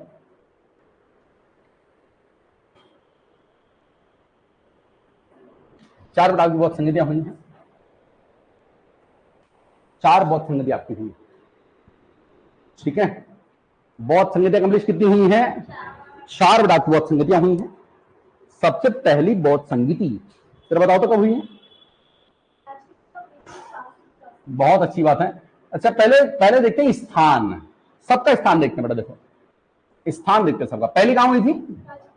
राजगीर है। दूसरी बेटा कहां हुई थी? दूसरी आपको हुई थी वैशाली। वैशाली कहां पड़ता है? वैशाली किसकी राजधानी है? मैंने आपको जब महाजनपद पढ़ाए थे, नहीं तो बज्जी की। बज्जी की थी ना वैशाली? एक बार देखो पीछे, एक बार देखो पीछे। मैंने आपको जब महाजनपदों की राजधानी पढ़ाई थी ना, उसमें मैंने आपको वैशाली पढ़ाया था, बज्जी की राजधानी थी ये, ठीक है ना। और देखो तीसरा फिर कहां था, तीसरा था पाटलिपुत्र, पाटलिपुत्र। चौथा, चौथा कहां पे, कुंडलवन। कहां बेटा आपका ये, कश्मीर में, कुंडलवन कश्मीर में। बहुत अच्छी बात है, ठीक है बेटा। सॉरी, ट्रिक है, हाँ वो भी कर लेंगे बेटा, ये नहीं तो बता दो कौन सी ट्रिक है, जल्दी बता दो। सॉरी, रबर पाक, रबे पाक, ये ऐसा कुछ बता रहे हैं, रवे पाक, ऐसे भी आप इसे याद कर सकते हैं ट्रिक के हिसाब से। रॉ से बेटा क्या हो गया आपका, राजगृह। वो से बेटा क्या हो गया आपका, वैशाली। पास से बेटा क्या हो गया आपका, पाटलिपुत्र। और कौन से क्या होगा, कुंडलवन, ठीक है ना। चलो तो बेटा यहाँ पे आप स्थान में इसके आगे ये शब्द भी लिख देना जो मनीषा ने बताया है, अच्छा है, आसानी से याद हो जाएगा, ठीक है, बहुत अच्छी बात है, ठीक है। क्या लिखा बेटा आपने, रवे पाक। चलो एक बात तो हमारी ये हो गई है। फिर अब दूसरी बात, दूसरी बेटा बात, कौन कौन बेटा राजा हैं। तो पहली बेटा किसने किया, पहली काला शौक ने, पहले बेटा आपने किया नहीं, आजाद शत्रु, आजाद शत्रु। इसका ट्रिक नहीं है तेरे पास है बेटा, इसका ट्रिक नहीं तेरे पास, ठीक है कंफ्यूज हो गई, कोई बात नहीं बेटा। इस क्लास का मकसद ही यही है, जो कंफ्यूजन वाली चीजें हैं और महत्वपूर्ण है, बात समझ में आ रही है। पढ़ा तो सब नहीं होगा ये, लेकिन कंफ्यूजन रहता है इसमें हमेशा आपको, है ना, इसीलिए बेटा मैं वही करा रहा हूं आपको यहाँ पे, है ना, ठीक है बेटा। दूसरा किसने क्या था, दूसरा क्या था, काला शौक ने, काला शौक ने, शौक में ये वाला शौक आएगा आपका। तीसरा अशोक ने, तीसरा आपको क्या था, अशोक ने। और चौथा बेटा सबको पता है, ये रहा था कनिष्क। तो बेटा ऐसा कर सकते थे, पहला है आपका आ, का, ओ और को, देख रहे आप कैसे, पहले आ है, एक एक, चलो कोई बात नहीं, मुझे सबसे मतलब यही लगता है, पहले आपका आ, फिर का, फिर ओ, फिर को, तब कैसे होगा, ये आ है, ये आ है, ये ओ है, फिर को है। ये बेटा देख, आ है, बड़ी आ की मात्रा, यहां भी आ की मात्रा है, ये बेटा इसमें से मात्रा हटा दी, ओ आ गई, इसमें मात्रा हटा दी, को आ गई, है कि नहीं, ठीक है। जिसने जैसे भी कर रखा है, मैं ऐसे ही बता रहा हूं आपको ना, ठीक है। मतलब जगह आप ये आपका है आ, फिर आपका है का, फिर आ में से मात्रा, दोनों में से मात्रा हटा दो, ओ और इधर को आपका, लेकिन पहला वाला आ रहेगा बेटा, आजाद शत्रु। दूसरा बेटा का से रहेगा काला शौक, फिर आपका को से क्या रहेगा, कौ से क्या रहेगा, अंदर का ओ से अशोक, फिर बेटा ओ से कनिष्क कौन बोल रहा है, ठीक है। फिलहाल बेटा आपको जैसे भी याद करना है, मैं आपको बस ये बताना चाह रहा हूं, ठीक है, ऐसा आप कर सकते हैं इसको, ठीक है। और बेटा फिर इसमें और क्या करना होता है, और हमें क्या करना होता है इसमें, यहां हुई है ये, इसके अलावा संत बेटा इसकी ज्यादा आते नहीं है, सन आते हैं क्या इसके, सन याद है। क्या क्या बेटा परिणाम रहा है, देखो परिणाम क्या रहा है इसका, ठीक है ना, ये तो इसका हो गया परिणाम में। पहली बेटा आपकी जो बहुत संगति हुई थी, इसमें लिखो सुत पिटक और विनय पिटक लिखा गया था इसमें, सुत पिटक और विनय पिटक, सुत पिटक एंड विनय पिटक। आपको पता है त्रिपिटक है, विनय पिटक, सुत पिटक और अभिधम पिटक। विनय पिटक, विनय पिटक ये बेटा आपके लिखे गए हैं। सबसे बड़ा पिटक कौन सा है, सुत पिटक, सुत पिटक। सुत पिटक बेटा किसने लिखा है, आनंद ने। विनय पिटक किससे लिखा है, उपाली ने। शायद इसने लिखा मेरे ख्याल से नहीं, विनय पिटक, मैं सही बोल रहा हूं क्या, हाँ ठीक है, इसने लिखा ये। और जो आपका तीसरा वाला है कौन सा है, अभिधम, वो लिखा है मोगलीपुत्तीस ने, किसने लिखा है, वो मोगलीपुत्तीस ने, ठीक है। अष्टांगिक मार्ग किसमें, अष्टांगिक मार्ग, अष्टांगिक मार्ग किसमें दे रखा है, सुत पिटक में, सुत पिटक में, ठीक है। सुत पिटक के अंदर 5 निकाय हैं, उसमें से एक है संयुक्त निकाय। संयुक्त निकाय के अंदर बेटा क्या है आपका, क्या है, अष्टांगिक मार्ग। इसे बेटा आपको कम से कम 2 निकाय बेटा आपको इसमें याद रखने चाहिए हैं, एक संयुक्त निकाय, दूसरा अगुंतर निकाय। ये 2 निकाय आपको यहां पता होने चाहिए हैं, ठीक है ना। संयुक्त जो निकाय है संयुक्त में बेटा क्या दे रखा है आपका, संयुक्त में क्या दे रखा है, अष्टांगिक। देखो ये 8 में लिखा है, देखो बेटा संयुक्त है, देखो 1 0 ये जुड़ेगा, 1 0 ये जुड़ेगा, तब बेटा संयुक्त बनेगा ये, ठीक है। तो अष्टांगिक जो 8 है वो बेटा कौन से निकाय में दिखेगा आपको, संयुक्त में। ऐसे याद आप कर सकते हैं इसको, ठीक है ना। और अगुंतक निकाय बेटा आपको पता है इसमें क्या है, इसमें क्या है, महाजनपदों का उल्लेख मिलता है आपको इसमें, ठीक है, ये बेटा आपको पता है। दूसरा कौन सा लिखा गया इसमें, विनय पिटक, इसमें आपका विनय पिटक दूसरा लिखा गया है, आप एक बात को याद रख लेना, ठीक है। चलो देखो बेटा शुद्ध पिटक में एक बात आप ये लिखो, इसमें बौद्ध धर्म के सिद्धांत दिए हुए हैं। इस सॉरी शुद्ध पिटक बेटा ये लिखा आनंद ने, विनय पिटक लिखा उपाली ने, या ये उपाल ने लिखा है, ऐसे ज्यादा आता नहीं है ऐसा, लेकिन आपको लिखना है आप लिख सकते हैं। हाँ, इसमें बौद्ध धर्म के सिद्धांत दिए गए, किसमें, शुद्ध पिटक में बौद्ध धर्म के बड़े इसमें सिद्धांत दिए गए हैं, ठीक है, बहुत बार। और बेटा ये विनय पिटक है, इसमें क्या दिया हुआ है, छोड़ो वैसे यार इनको, है ना, इतनी बातें यहां करने की बात नहीं बनती है। इसमें जो बौद्ध भिक्षु होते थे ना, वो मठों में रहते थे, तो मठों में रहने के नियम क्या है वो दे रखे इसमें, बौद्ध भिक्षुओं के मठों में रहने के नियम, ठीक है। बौद्ध भिक्षु, आप सीधे लिखो, बौद्ध भिक्षुओं के लिए इसमें नियम दिए हुए हैं विनय पिटक में। इतनी बात आपको पसंद आ रही, ठीक है, ये बात बेटा आपकी सही हो गई है, ठीक है, हो गया है। चलो अब देखो पे यहां पर जैसे कुछ खास काम नहीं हुआ, यहां जो तीसरा है, तीसरा वाला, यहां बेटा आपका तीसरा पिटक लिखा गया, उसका नाम क्या था, अभिधम पिटक। यहां लिखा गया आपका, यहां पे लिखो, तीसरे में तीसरा लिखा गया, इसका नाम था अभिधम्म पिटक, अभिधम्म पिटक, अभिधम्म पिटक। कौन सा पिटक बेटा आपका, ये अभिधम्म पिटक है, ये आपका अभिधम्म पिटक है, बहुत अच्छी बात है, यहां तक कोई दिक्कत पसंद किसी को। कौन सा पिटक है ये, अभिधम्म। ये लिखा है मोगली पुत्तीस ने, किसने लिखा है बेटा, ये मोगली पुत्तीस ने लिखा है, अगर किसी को लिखना है तो ये मोगली पुत्तीस ने लिखा है ये, ठीक है। चलो इससे बेटा क्या दिया हुआ है, इसमें क्या दिया हुआ है, गौतम बुद्ध के उपदेश, अभिधम्म पिटक में है उपदेश, सुत पिटक में है सिद्धांत, सुत से 100 से आएगा सिद्धांत, ठीक है। विनय से आएंगे नियम, विनय, विनय बेटा क्या आएगा आपका, नियम आएगा, ठीक है ना। और अभिधम्म पिटक में क्या है, अभिधम्म में क्या है, उपदेश, उपदेश। धम्म मतलब बेटा क्या था, धम्म, धम्म क्या था, एक धर्म था ना, मैंने बेटा आपको बताया होगा, अपाशियानी, बहुकायानी, दयादानी, सत्य शौचवे, माधवे साधवे सौ, धम्म मैंने आपको बताया होगा, ठीक है। तो बेटा ये जो उपदेश है, ये उपदेश बेटा कहां दिया हुआ है, ये कहां दिया हुआ है, ये मतलब ये किसमें है, अभिधम्म पिटक। किसका उपदेश है ये, गौतम बुद्ध का उपदेश है, याद रखना, ठीक है। हालांकि बेटा ये जो धम्म है ये किसने दिया था, अशोक ने, किसने दिया था, ये अशोक ने दिया था, याद रखना, छोड़ो इन बातों को, ठीक है। क्या सर इसमें कुछ हुआ क्या, बिल्कुल हुआ है सर, क्या हुआ इसमें, लिखो बेटा आपका, ठीक है, लिखो। इसमें जो बौद्ध धर्म था वो 2 भागों में टूट गया, एक हीनयान और एक महायान, लिख लो, हीनयान और महायान, हीनयान और महायान, हीनयान और महायान, महायान, हीनयान और बेटा ये महायान में टूट गया, आप याद रखना, ठीक है, बहुत अच्छी बात है। चलो ठीक है, देखो बेटा हीनयान जो था, जो महायान जो था ना, ये तो बौद्ध धर्म की जो पुरानी शाखा थी, जो बेटा आपकी पहले से चली आ रही थी, ये उसी को मानते थे। मतलब बेटा बेसिकली ये लोग मूर्ति पूजा का विरोध करते थे। महायान वाले मौ से मूर्ति पूजा को नहीं मानते हैं, बात सबको समझ आती है। लेकिन हीनयान वाले बेटा क्या करते हैं, इन्होंने बेटा बुद्ध की मूर्ति की बेटा पूजा करें, बात सबको समझ आ रही है। बुद्ध की बेटा मूर्ति की इन्होंने क्या करी, पूजा करी। गौतम बुद्ध आजीवन मूर्ति पूजा का विरोध करते रहे, लेकिन जब वो मर गए लोगों ने उन्हीं की बेटा मूर्ति बना के पूजा करनी शुरू कर दी।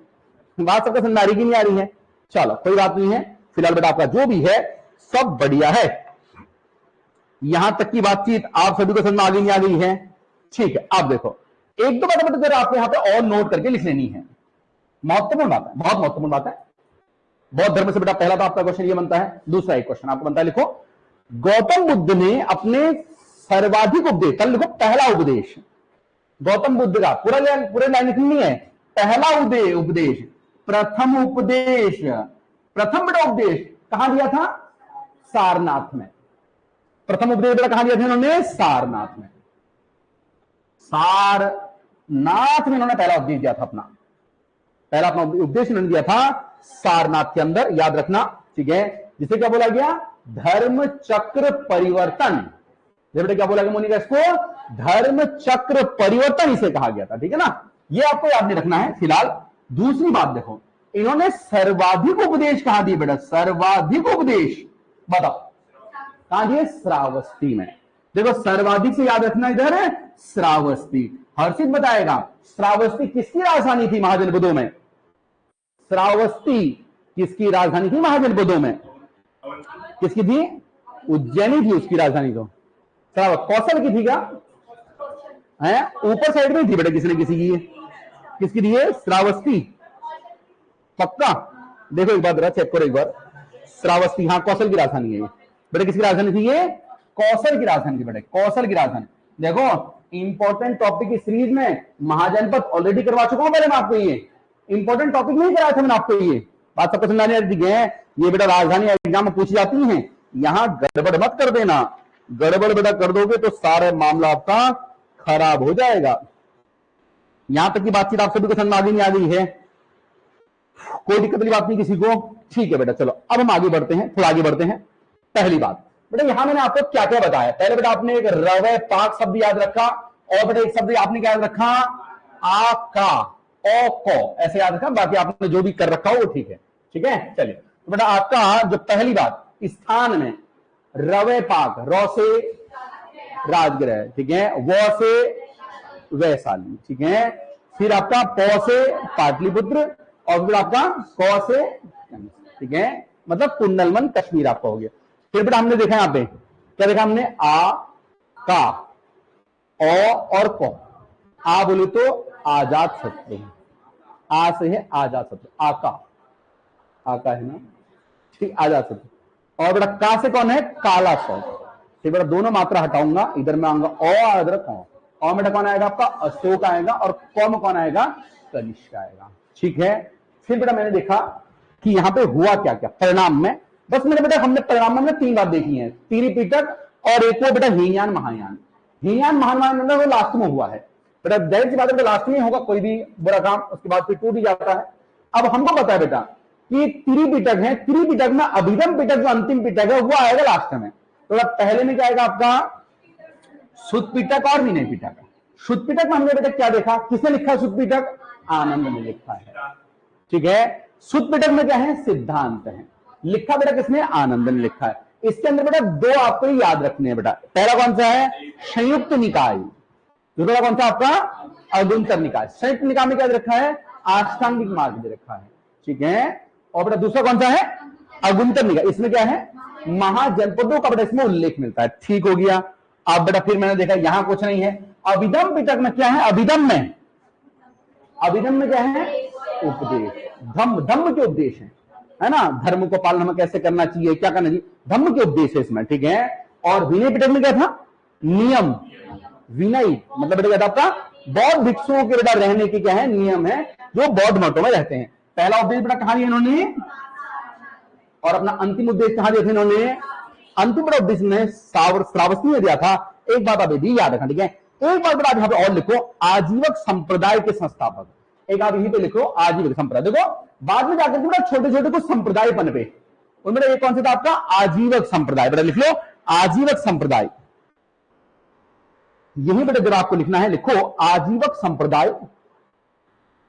यही बेटा आपको यहां पर लिखना है, लिखो आजीवक संप्रदाय आपको लिखना है। बहुत अच्छी बात, ठीक है। कौन था बेटा आजीवक संप्रदाय का संस्थापक? कौन था? ठीक है बेटा लिखो मक्खली गोशाल। मक्खली गोशाल बेटा ऐसे लिखना है, मक्खली ऐसे लिखते हैं क्या? मक्खली गोशाल, बहुत अच्छी बात है। पहले बेटा आधा क है फिर ख है, मक्खली, ठीक है। मक्खली गोशाल, हाँ बिल्कुल ऐसे लिखा है। ख बेटा ऐसे पूरा है, मक्खली गोशाल। मक्खली गोशाल कौन सा बेटा संप्रदाय है? ये आजीवक संप्रदाय। आजीवक संप्रदाय, जीवक आजीवक संप्रदाय, संप्रदाय, ठीक है ना। ठीक है बेटा, बौद्ध धर्म के बाद फिर बहुत सारे छोटे छोटे बेटा संप्रदाय बनते थे, तो उनमें सबसे प्रमुख कौन सा था आपका? आजीवक संप्रदाय था। एक बात आप याद रखना, ठीक है। चलो अब बेटा आप आ जाओ, थोड़ी आगे बात करते हैं, ठीक है। लिखो मौर्योत्तर काल के वंश और उनके संस्थापक, यहां केवल इतना याद रखना है, मौर्योत्तर काल के वंश और उनके संस्थापक, ठीक है ना। यहां याद रखना आप इतना, मौर्योत्तर काल के वंश और उनके संस्थापक, ठीक है। मौर्योत्तर काल, मौर्योत्तर बेटा जो आपका काल है, इसके वंश और कौन है? संस्थापक। वंश और बेटा यहां पे संस्थापक है, वंश और संस्थापक। सबसे पहला सदला पुष्यमित्र, सॉरी मतलब सुंग वंश बेटा, पहला कौन सा आएगा? सुंग वंश। आपको बेटा ये बात पता है ना, मैंने आपको कभी ना कभी बताया होगा बेटा, जब मैं आपको वैसे पढ़ाता हूं डिटेल से इसको, तो आपको बेटा ये बात की जानकारी है, ठीक है। चाहो तो आप ऐसा बना सकते हो, बना लोगे तो सही है।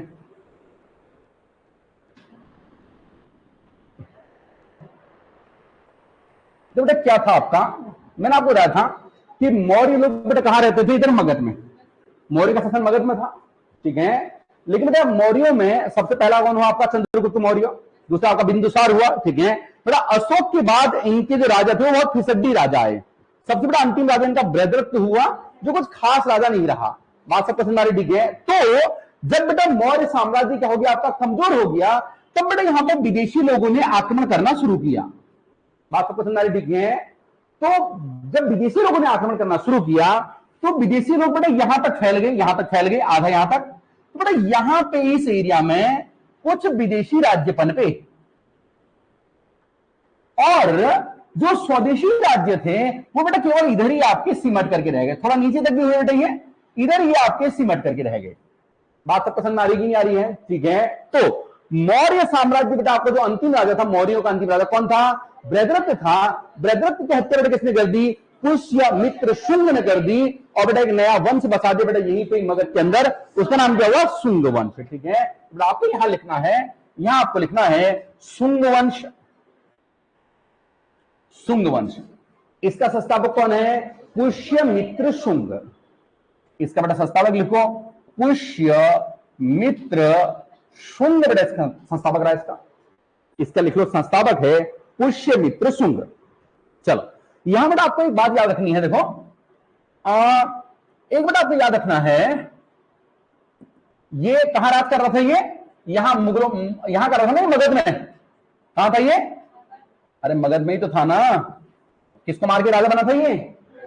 बृहद्रथ को मार के राजा बना ये, ठीक है। तो यहां ये राजा राज कर रहा था, कहां? मगध के अंदर। जब बेटा ये मगध के अंदर राज कर रहा था, तो बेटा यहां पे ये था कलिंग। कलिंग बेटा कहां था? कलिंग बेटा था आपका उड़ीसा में। कलिंग का बेटा एक राजा था खारवेल। कौन था यहां का राजा? खारवेल एक राजा था। जब तक बेटा यहां पे मौर्य थे, अशोक था, मौर्य थे, तब तक तो बेटा यहां ये शांत बैठा हुआ था। लेकिन जैसे ही बेटा यहां पे मौर्यों में से हट करके शुंग आया, और शुंग बेटा कौन आ गया? पुष्यमित्र शुंग आया, तभी बेटा इस खारवेल ने क्या कर दिया? यहां पे आक्रमण कर दिया। बात सबको समझ आ रही है? ठीक है। और बेटा इस खारवेल ने क्या कर दिया? इस पुष्यमित्र शुंग को इसने हरा दिया, ठीक है। और ये बेटा डिस्कशन आपको मिलता है, खारवेल का बेटा उड़ीसा के अंदर एक अभिलेख है, उसका नाम क्या है? हाथी, हाँ, हाथी गुंफा अभिलेख। और बेटा आपको मैंने बताया था ये भारत का पहला अभिलेख है ये। बात सबको समझ आ रही है? ठीक है। ये बात मैंने आपको लिखाई होगी। इतनी बात सबको समझ आ रही है? बहुत अच्छी बात है। चलो बेटा कोई दिक्कत नहीं है, जरा बात को समझने का प्रयास करते हैं, ठीक है। चलो सेकंड बेटा आपका वंश था, सेकंड वंश है, उसे बोलते हैं कर्ण वंश। क्या बोलते हैं बेटा इसको? हम कर्ण वंश कहते हैं, कर्ण वंश कहते हैं, कर्ण वंश का बेटा संस्थापक कौन था? कौन था? वसुदेव, वसुदेव, ठीक है। वो तो बेटा कनिष्क था, कुषाण वंश का था वो भी यहां नहीं, ठीक है। इसका बेटा कौन था आपका? वसुदेव, वसुदेव। देखो याद रखना बेटा, ये वाले हो गए हैं और गुप्तोत्तर वाले हो गए हैं, इनके कम से कम ये वंश और इनके संस्थापक याद रखना। और अगर कुछ बहुत महत्वपूर्ण बात है इस वाली, ये याद रखना, इतना आपको कम से कम करना चाहिए, ठीक है ना। तीसरी बात यहां बेटा कुछ याद नहीं रखना है, आद सातवाहन वंश, ठीक है, आद सातवाहन इसे कहते हैं, सातवाहन वंश बेटा इसे कहते हैं। कौन था संस्थापक? सीमुख। सबको बेटा पता ही है। संस्थापक बेटा इसका था, लिखो सीमुख बेटा यहां पे संस्थापक हुआ करता था। बहुत अच्छी बात है, ठीक है। चलो यहां बेटा आपका था सीमुख, ठीक है ना, यहां आप लिख लो सीमुख बेटा यहां पे संस्थापक था। और बेटा यहां पे आपको एक दो राजाओं की याद रखने हैं। ये याद रखना है कि ये बेटा किस वंश का है? सातवाहनों का। इसमें एक आपको याद रखना है गौतमी पुत्र सतकर्णी, गौतमी पुत्र सतकर्णी आपको याद रखना है। बस खाली बेटा आपको ये नाम याद रखना है, ठीक है। गौतमी पुत्र से लिखा मैंने क्या, ठीक है, ये वाला ताला भी सौ बना इसको, गौतमी पुत्र सतकर्णी, ठीक है ना। और बेटा एक और था सतकर्णी प्रथम, पता आपको, और एक था सतकर्णी द्वितीय, वो खास नहीं है। देखो सतकर्णी वाले तीनों यहीं पे हैं, सतकर्णी प्रथम, सतकर्णी द्वितीय और गौतमी पुत्र सतकर्णी, ठीक है। अगर बेटा आपसे कोई पूछेगा कि सबसे लंबा शासन किसने किया आन सातवाहन में, गौतमी पुत्र सतकर्णी द्वितीय का, ठीक है। सबसे लंबा बेटा शासन किसका था? लेकिन सबसे प्रमुख शासक गौतमी पुत्र सतकर्णी, ये बेटा क्या था? सबसे प्रमुख था, ये सबसे प्रमुख राजा था यहां का, ये सबसे प्रमुख बेटा आपका था गौतमी पुत्र सतकर्णी। इसे अद्वितीय ब्राह्मण भी कहा गया है। इसका नाम क्या है? अद्वितीय ब्राह्मण। अद्वितीय ब्राह्मण मतलब इसके जैसा कोई और नहीं है, अद्वितीय मतलब जैसा ऐसा कोई दूसरा देखा ही नहीं गया कभी, अद्भुत ब्राह्मण, अद्वितीय ब्राह्मण इसे कहा गया है। इसका बड़ा नाम है अद्वितीय ब्राह्मण, अद्वितीय ब्राह्मण, अद्भुत ब्राह्मण इसे कहा गया है, ठीक है। ये अद्भुत ब्राह्मण है, हो गया है बेटा। एक वंश था बेटा आपका, देखो बात समझना। इधर तो बेटा आपके रहे थे, कौन से रहे थे? ये है स्वदेशी राज्य। विदेशों ने जब आक्रमण बेटा किया तो ये यहां बसे, वो कहलाए विदेशी राज्य। विदेशी बेटा राज्यों में एक राज्य आया शक वंश। कौन सा बेटा वंश आया? शक वंश। शक वंश का बेटा एक राजा था नहपान। कौन था? नहपान। उस नहपान को बेटा हराया किसने? इस आदमी ने। किसने? गौतमी पुत्र सतकर्णी ने, ठीक है। यहां बेटा आप लिख लो, इसने शक शासक आगे बेटा कभी पढ़ाऊंगा।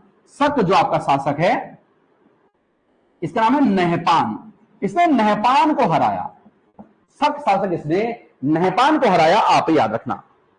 इतनी बात पसंद आ गई है? इसने शक शासक नहपान को हराया बेटा इसने, बहुत अच्छी बात है, ठीक है, हो गया है बेटा। इसके बारे में कहा जाता है कि इसके घोड़ों ने 7 समुद्रों का पानी पिया था, ऐसा बेटा इसके बारे में कहा जाता है। छोड़ो, कुछ खास बात नहीं है, आगे आ जाओ बेटा। अब आप हो गया है, यहां तक कोई दिक्कत नहीं किसी को, ठीक है, बहुत अच्छी बात है। चलो अब देखो बेटा, ये आपके हो गए हैं कौन से राज्य हैं? ये इधर वाले, मतलब स्वदेशी राज्य। स्वदेशी बेटा राज्यों में मैंने आपको 3 राज्य बताए हैं प्रमुख वाले। पहला बेटा कौन सा है? शुंग वंश। कौन है इसका संस्थापक? पुष्यमित्र शुंग है, जिसने मौर्य वंश के अंतिम राजा बृहदत्त की हत्या करके अपना वंश बसाया। क्लियर हो गया है, ठीक है। दूसरा आता है कर्ण वंश। इसके बेटा संस्थापक कौन आपका? वसुदेव। कुछ खास बात याद नहीं है। तीसरा कौन सा आपका? आद सातवाहन या सीधे आद सातवाहन। बेटा इसका संस्थापक कौन था? सीमुख था। गौतमी पुत्र सतकर्णी यहाँ का प्रमुख राजा है, जिसे अद्वितीय ब्राह्मण कहते हैं। और शक वंश का बेटा आपका शक शासक नहपान को इसने क्या करा था? हराया था, ठीक है। अब देखो, अब बेटा इसी के टाइम पे कुछ बेटा विदेशी राज्य स्थापित हुए, ठीक है ना। ये बेटा कौन से राज्य है? मौर्य उत्तर में है बेटा। मौर्य उत्तर में कौन से हैं? ये हो गए आपके स्वदेशी। अब बेटा आप लिख लो विदेशी राज्य, आज की हमारी आखिरी बात रहेगी, ठीक है। लिख लो बेटा आप विदेशी राज्य, जरा इनको भी हम देख लेते हैं। स्वदेशी हमने देख ली है, आप थोड़ा विदेशी को देख लो, ठीक है। बेटा पहले आपको बेटा पता है सबसे पहले आक्रमण किसने किया था? हिंद यवनों ने। पता नहीं बेटा आपको? सीक्वेंस कई बार बता रखा होगा, ठीक है। पहले बेटा आप लिखो हिंद यवन इंडो ग्रीक, ठीक है। हिंद यवन लिख लो, बहुत अच्छी बात है, ठीक है। हिंद यवन की स्थापना किसने की को बता सकता है क्या? कौन था इसके संस्थापक? इसका बहुत लिखो डेमेट्रियस प्रथम। बहुत ज्यादा छोड़ते हैं, ठीक है, छोड़ो बेटा आप यहां पे, है ना। इसका संस्थापक छोड़ो आप। यहां पे देखो, यहां का बेटा एक मेन आदमी था, डेमेट्रियस प्रथम छोड़ो, यहां का बेटा एक मेन आदमी था, नाम मीनांडर। मतलब हिंदी यवनों का सबसे मेन राजा कौन था? मीनांडर इसका सबसे मेन राजा था। ठीक है, यहां पर नाम लिखो एक मीनांडर का, यहां पर आप एक नाम लिखो मीनांडर का, बेटा एक नाम लिखो यहां पे। हिंदी यवनों का सबसे मेन राजा कौन था? मीनांडर, याद रखना मीनांडर। ठीक है, बेटा आपको पता है कि किताब है मिलिंद पन्नो, मिलिंद पन्नो, मिलिंद पन्नो है, और ये बौद्ध भाषा की बेटे किताब है, जिसमें कौन था आपका? एक ये नागसेन और मीनांडर, इन दोनों के बीच का क्या केस में संवाद है। ठीक है ना, एक बेटा किताब है, कौन सी है? मिलिंद पन्नो, मिलिंद पन्नो बेटा किताब है, जिसमें नागसेन, नागसेन और कौन है दूसरा आपका? ये मीनांडर, मीनांडर, इन दोनों के बेटा बीच का क्या मिलता है? डिस्कशन मिलता है। दूसरा आ जाओ। ठीक है, दूसरा आपका जो वंश है, दूसरा जो आपका वंश है, ठीक है, दूसरा वंश है, इसका नाम है शक वंश। दूसरा वंश कौन सा आपका? शक वंश। ठीक है, शक वंश याद रखना। शक वंश का जो सबसे मेन राजा था, उसका नाम था रुद्रदामन प्रथम। आपसे पूछेगा कि रुद्रदामन प्रथम जो था वो किस वंश का है? यहां तक संस्थापक नहीं पूछेगा, आपसे याद रखना। ठीक है ना, यहां आपसे पूछेगा ये किस वंश का है, तो यहां पर आपका रुद्रदामन प्रथम। देखो आप तो कुछ भी सकता है, ऐसा नहीं है, लेकिन ये महत्वपूर्ण बातें हैं। ठीक है, रुद्रदामन प्रथम। और बेटा रुद्रदामन प्रथम के बारे में आप जानते हो, इसका एक अभिलेख कौन सा है? जूनागढ़ अभिलेख, आप जानते हैं। ठीक है ना, ये बात आपको बेहतर से पता है, कोई दिक्कत वाली बात नहीं है। ठीक है, जिसमें किसका डिस्कशन मिलता है? सुदर्शन झील का, ये आपको पता है। ठीक है, बेटा तीसरा यहाँ का जो राज मतलब जो वंश है, तीसरा लिख लो, इसका बेटा नाम है पल्लव वंश। पहले बेटा आपका हिंदी वंश, सत, फिर पल्लव, लास्ट कौन सा आएगा? कुषाण, पल्लव वंश। ठीक है, पल्लव वंश का जो सबसे बड़ा मेन राजा था, उसका नाम था गोंडो फर्नेडीज। उसका नाम क्या था? गोंडो फर्नेडीज, गोंडो फर्नेडीज इसका नाम था, गोंडो फर्नेडीज। ठीक है, याद रखना है गोंडो फर्नेडीज। बेटा किस वंश का राजा है? ये पल्लव वंश का राजा है। गोंडो फर्नेडीज पल्लव वंश का राजा है, आपको याद रखना है। ठीक है, ये सबसे बड़ा शक्तिशाली बेटा ये राजा था, एक बात आप याद रखना। ठीक है, चलो कोई बात नहीं, छोड़ा गया जो। तो लास्ट आपका है कुषाण वंश। बेटा कौन सा है? कुषाण वंश है, और कुषाण वंश का बेटा सबसे महत्वपूर्ण राजा कौन था? वो था कनिष्क। बेटा कौन था यहाँ पे? कनिष्क था। इनके बेटा फाउंडर याद मत रखना, मत रखना मतलब बेटा देखो, वो आपको रखना है तो आप रखो, बात सबको समझना ठीक है, लेकिन बेटा इंपॉर्टेंट ज्यादा क्या है? ये किस वंश का राजा है, और स्वदेशी वाले में क्या है? कौन संस्थापक है, बात सबको समझना ठीक है। कुषाण बेटा कौन था यहाँ पे? कुषाण में कनिष्क जो है बेटा यहाँ पे ये महत्वपूर्ण राजा है, याद आप रखना। इतनी बात सबको समझ आ रही कि नहीं आ रही? ठीक है, हो गया है। तो बड़े इस क्लास को हम आज यही समाप्त कर देते हैं, इसकी बात की बड़ा क्लास हम अगले उसमें करेंगे। ठीक है, आज ही कल सारी। ठीक है, चलो ओके, देंगे।